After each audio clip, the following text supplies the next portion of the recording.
Alright guys, we're back with another Sportster video. This one's going to be about fuses, wiring, specifically your horn and your speedometer. So if you're having issues with the speedometer not coming on, check this out. So just got this bike, don't really know much about it. Obviously needs a carb clean and a battery because it wasn't running. Got a battery in there, it's fully charged, it's a good battery, I know that. And I'm going to just turn the ignition on here. And you see we get some lights here, but we don't get everything. And speedometer's definitely off, and the horn, nothing there either. But if you come up front, oddly enough, this is on, the headlight's on, and these lights are on. And then also in the back, you can't tell. Looks like we have a tail light, but these are not working. The turn signals are not working. So let's figure out kind of what's going on here. Oh, also to these flashers, they're not working either. What I've noticed is if you have an electrical problem on these Sportsters, for some reason it kind of affects other things. So if you just fix that one problem, it'll kind of fix everything. So right now I think the main thing is speedometer. Let's try to get that on. Okay, so what I'm gonna do is I'm gonna bring the book out. All right guys, went ahead and got the service manual from the garage. If you're gonna own or work on your own Sportster, you should definitely own one of these. It's got everything you need in it. So I'm gonna leave this aside for now, but again, we got lights and stuff, a lot of stuff not working. Let's check out. The first thing I wanna do here is look at the fuses. The fuses on these, I believe it's 96 to 03, are gonna be in the same area. A lot of people, I didn't read the manual for this part, but a lot of people will loosen these screws here. I don't think that's super important because I just pull it off gently. I've already kind of pulled mine off loosely, but yeah, it's just these little plugs that go in there. I don't think these screws have anything to do with those plugs. These screws just attach this metal piece to this plastic plate. Okay, so now that this is open, this is your starter relay here. It's like the main breaker, it looks like. And then this right here, all these wires here, if you can see those, this box, I've already loosened it up, but this is, so you just kind of put your finger underneath there, and here, I'll show you.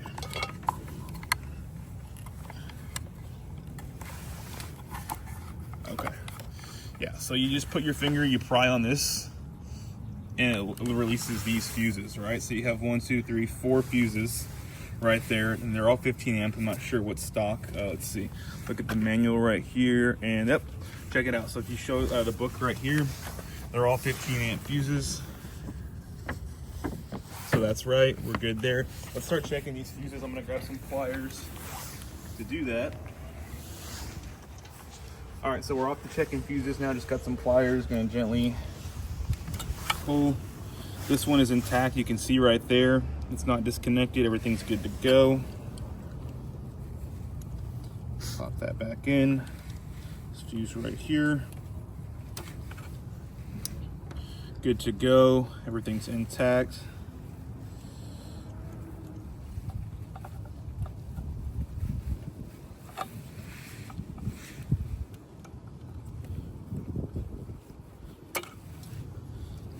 This one, good to go. That's what a good fuse looks like right there. If she could focus in on it for us. Cool. All right, let's check this last one. All right, that one is separated, so that fuse is blown, if you guys can see that. Wait, hold on. It's a split. Yeah, you guys, it's not connected there. So basically what this tells us is that something in the circuit got too hot, and it went ahead and, so it didn't heat up the wires too much and cause a fire or anything dangerous. It went ahead and blew this, so it stopped giving power to that circuit. So let's check out which circuit this is in our book here. So we'll check out here in the book, and it was in the far end. Wasn't the ignition, it was accessory, this far one down here, orange and white. So what we need to do now is look at what all that controls. And if you look at the book right here, we'll open it up. And I don't know, this one's been chewed on or something. I'm not sure what happened to it, but it still will work for our purposes. So we need to do, you guys can find these online, these wiring schemes, diagrams, but look, so let's follow this orange and white wire and see what's going on. That controls the, hold on, you'll follow with me here. That controls the first stop is this little point right here, the little tip. It goes down, over, and the orange and white controls the rear stoplight switch. So okay, so we're gonna be having problems with the stoplight switch because that fuse is not working. What does that fuse control next? Go right here to that next little point, and then go down, orange and white, and it branches off. One of them goes to the horn, so it affects the horn switch, and then it also affects the left turn signal switch. Okay, let's go back up. Okay, we're gonna go over, and it tees off in two directions. Let's go down first. Orange and white, comes down, over, and then it goes into the speedometer. It's the power, this one right here, it's the power for the speedometer. All right, so we go over here, let's go back up now. Where are we at? Orange and white, let's go back to the beginning. Orange and white, go up, orange and white, position lamp. I'm not sure what that is, but that's something else that's not working from this operation being out. Oh, here's one more. Up again, orange and white. And again, it's a stoplight switch. Oh, and then also look, it branches off to the right turn signal switch. Okay, so that's why all of our switches aren't working. That thing controls, and did we also stop by the horn? Hold on. I don't know if you skipped over the horn or not, or if the horn's even on this page.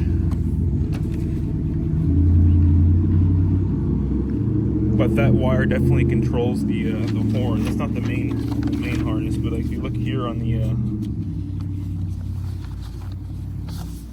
so now we're on this other page now. This one's more for, it says at the bottom here, horn and instruments. And so again, let's look at that orange and white wire. That one controls, goes orange and white to the horn switch as orange and white, and then once you press the switch, that 12 volts comes out through yellow and black and goes to the horn. So that's very important. Save that information for later.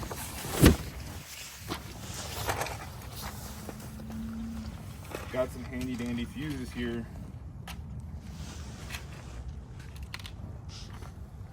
Just a 15. And we're gonna show you again. Look, speedometer doesn't work. Horn. I mean, none of these things are making any changes right here. So the turn signals, a lot of stuff. I just showed you the schematics behind it. So let me turn that off real quick. Just gonna replace this 115 amp right here. And this one's good. You can see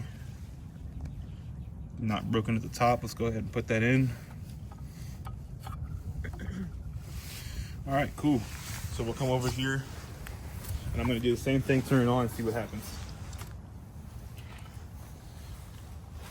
There you go. All right, so we got the speedometer now. It's really bright outside, so you can't see, but it's backlit. It's lit up, and you can see the miles on there. So that's working now. Let's go ahead and hit this right turn signal switch. Now that's working. Okay, left side. That's working. Cool. And then just for, oh wow, the brake light switch. So there's a switch right here. Whenever you press this lever, it lights up the rear. So you do it? So those are all things that are controlled by that one accessory fuse. And there's one more here. Fingers crossed this works. And it does. There's a brake light switch for the master cylinder for the rear brake. So all of our switches are working now. All of our lights are working. Everything's fine. It seems like we're good to go. I wish that was the case. On this situation, for me, on this bike, I'm having an issue. We haven't tried the horn. Did you guys hear that? Click. There was a click. Hopefully you guys caught that. So I just pressed the horn, and now let's try the rear brake. Okay, so it's not working anymore. Not working up there, not working down there. If I do the turn signals, nothing. Come check out the speedometer. It just went out. So everything is hooked up to that same, like everything I just showed you is hooked up to the same accessory fuse right here. Okay. Oh shit, it went out. So yeah, it blew. That's why nothing's working. It blew. So now we know we have a problem, and it's with what seems like the horn is activating, because nothing set it off until I hit the horn. So we need to start thinking about that. We're going to cut real quick and we'll show you the next step. All right, guys, so we're back to the wiring diagram. Again, like I alluded to earlier, the horn switch. Everything was working fine until we pressed the horn. So the orange and whites should be okay. It's whenever you hit that switch and it gives 12 volts to the yellow and black. There's some type of short somewhere in this area from the yellow, coming from this horn switch.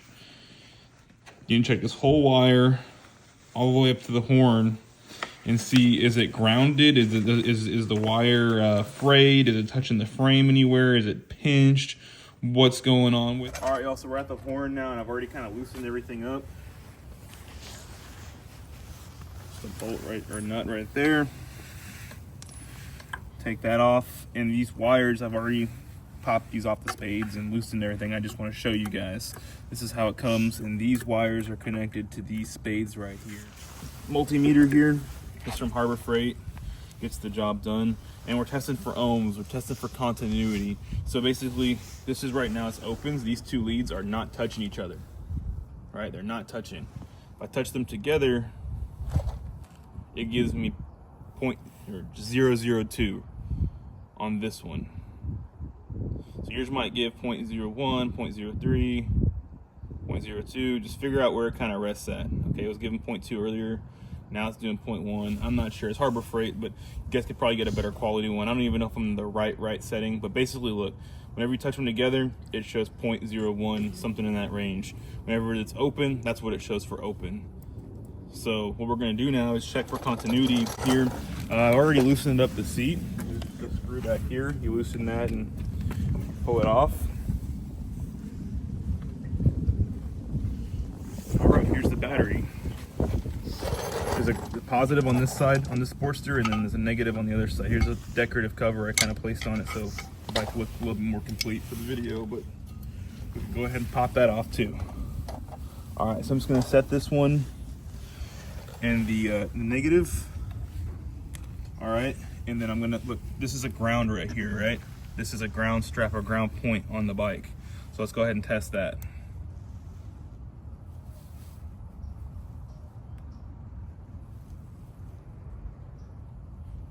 All right, there is continuity.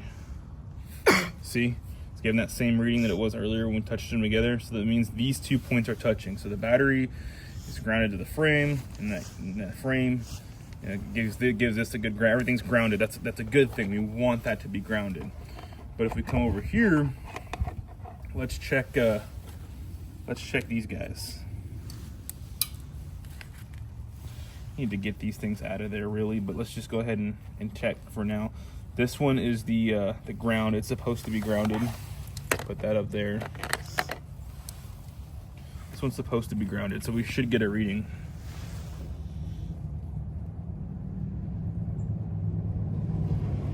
Good. Okay, so the ground wire it's working. It's grounded. It's got a good ground. It's grounded right here. It's easy to check. This is the ground strap. It's literally, that's the wire right there. It's grounded. We're good there. Here's the positive. Right now, because we're not pressing the switch, there should be no 12 volts or anything like that going to it. The bike's off, and there's we're not holding down the horn. But whenever you hold down the horn, this is the wire right here that's supposed to receive 12 volts and activate the horn. So let's go ahead and put the lead in there. All right, if you look at that multimeter,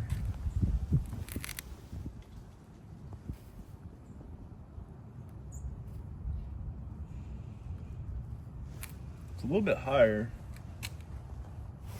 I don't know if I'm on it very good. Let's try better.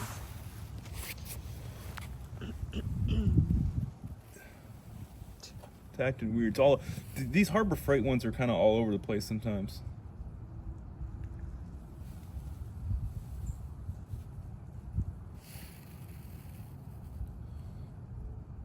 All right, there it is.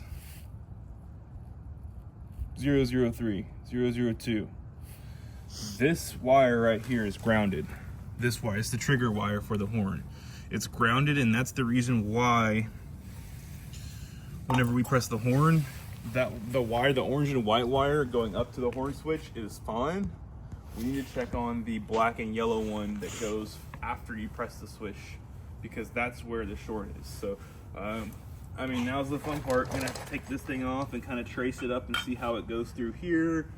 And see, there's a bunch of places where this thing can be pinched. It goes up underneath the tank. It goes in through here. It goes through the triples, through this little piece right here on the backside. And then it looks like, dude, it's internally wired, which is cool, but that's another pinch point. So what I'm gonna do on this, it's gonna be easier, and it's a lot more common probably for this to be a problem to occur in here, a wire to be pinched there. So let's check that out rather than removing the entire tank and going through all these wires. So I'm gonna get to doing that, and I'll open this up. It's just some Torx bits here. I'll open that up and we'll see what we have. All right, y'all, so since I know that it's the yellow and black that's not good, that's grounded somewhere, what I should have done, and you're about to see what I did, what I should have done is check for a ground, like disconnect right here. This connection right here is between the hand controls and kind of where it goes into the hand control section of the main harness.